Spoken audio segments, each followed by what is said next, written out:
Alright, Skywatchers, we have electromagnetic warfare over Florida, July 22nd, 2025.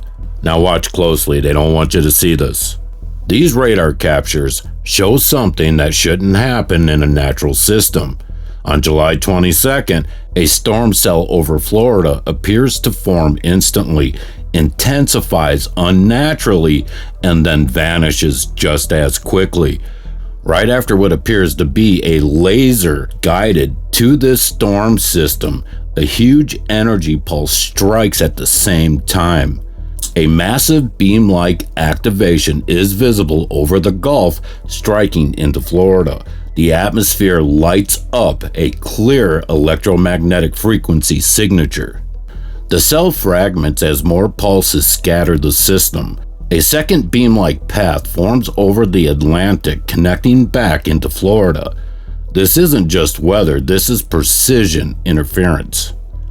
The system destabilizes, collapses, and the storm is wiped out right after the secondary energy interaction consistent with high-frequency disruption.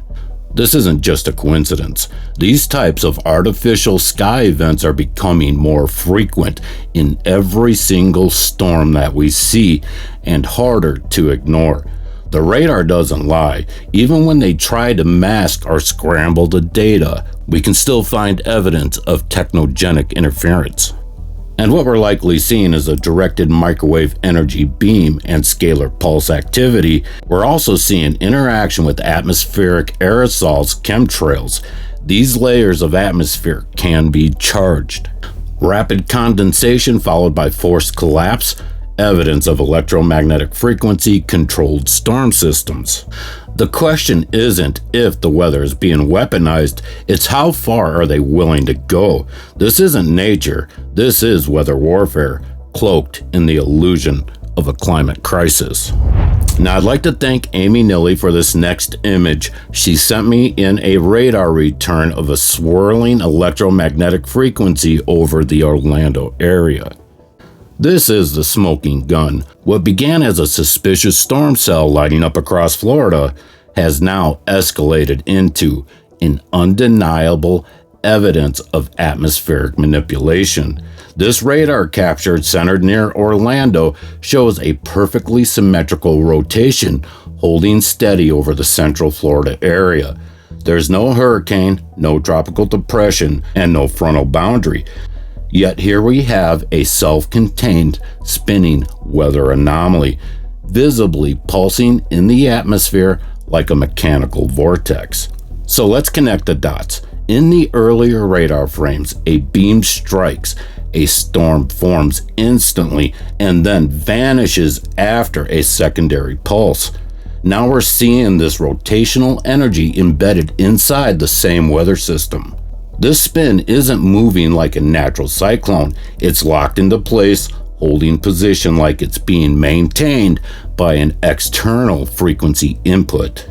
Ionospheric heating and ground-based electromagnetic frequency emitters rotating a charged aerosol field, electromagnetic vortex creation similar to what's been observed in military weather weapon tests, artificial low-pressure mimicry to guide our collapsed storm systems. The beams visible in the earlier radar footage weren't just disrupting the storms, they were activating a vortex structure.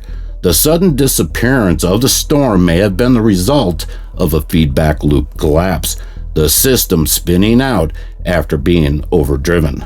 This is not weather, it's control. Florida didn't just get hit with storms, it got hit with a weather operation.